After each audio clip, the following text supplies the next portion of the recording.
महायुतीतील मंत्र्यांचा तिढा केंद्रीय मंत्री अमित शहा यांच्या दरबारी पोहोचलाय। जवळपास 25 मिनिटे बंद दाराआड चर्चा झाली। वादग्रस्त मंत्र्यांमुळे महायुतीची प्रतिमा मलिन होत असल्याने मंत्र्यांना आता चाप बसणार। लवकरच महायुतीच्या घटक पक्षाची बैठक होण्याची सुद्धा शक्यता असल्याची आता माहिती मिळत आहे। त्यामुळे या संदर्भात नेमक्या काय घडामोडी घडतात हे पाहणं महत्त्वाचं आहे। महायुतीतील मंत्र्यांचा तिढा आता अमित शहा यांच्या दरबारी पोहोचला। या संदर्भात ताजे अपडेट देण्यासाठी आपले प्रतिनिधी राजधानी दिल्लीहून शिवाजी काळे आपल्या सोबत जोडले। शिवाजी, महत्त्वाच्या घडामोडी दिल्लीमध्ये घडतायत।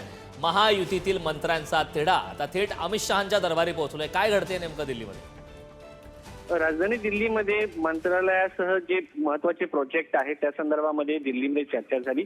त्याचबरोबर मंत्र्यांची जी वादग्रस्त वक्तव्य आहेत, त्याचबरोबर आपण पाहिलं तर विधानसभा सुरू असताना झालेला राडा असेल, यामुळे कुठेतरी राज्याची देखील प्रतिमा मलिन होते। स्वतः राज्याचे मुख्यमंत्री देवेंद्र फडणवीस यांनी देखील सभागृहात या संदर्भामध्ये भाष्य केलं होतं। आणि त्यानंतर जर आज पाहिलं तर एकनाथ शिंदे हे देखील दिल्लीत आले होते। त्या या सगळ्या पार्श्वभूमीवरती या गोष्टींवरती देखील चर्चा झाली। त्याचबरोबर राज्यामधील काही वादग्रस्त मंत्री आहेत त्यांना देखील चाप बसणं गरजेचं आहे, यावरती देखील भाष्य करण्यात आल्याची माहिती मिळते। दुसरीकडे स्थानिक स्वराज्य संस्थांच्या निवडणुकीच्या पार्श्वभूमीवरती कशा पद्धतीने तयारी सुरू आहे या संदर्भात चर्चा झाल्याची माहिती आहे। कारण मुंबई महानगरपालिकेच्या निवडणुकीमध्ये एकनाथ शिंदे यांची शिवसेना त्याचबरोबर भाजप हे जर ताकदीने लढले तर या ठिकाणी उद्धव ठाकरे आणि काँग्रेस राष्ट्रवादी महाविकास आघाडीचा पराभव करणं शक्य आहे। त्यामुळे या सगळ्याच्या पार्श्वभूमीवरती जर आपण पाहिलं तर निश्चितपणे ही बैठक जी होती या सगळ्या मुद्द्यांवरती चर्चा झाल्याची माहिती या ठिकाणी मिळाल्याचं समजतंय।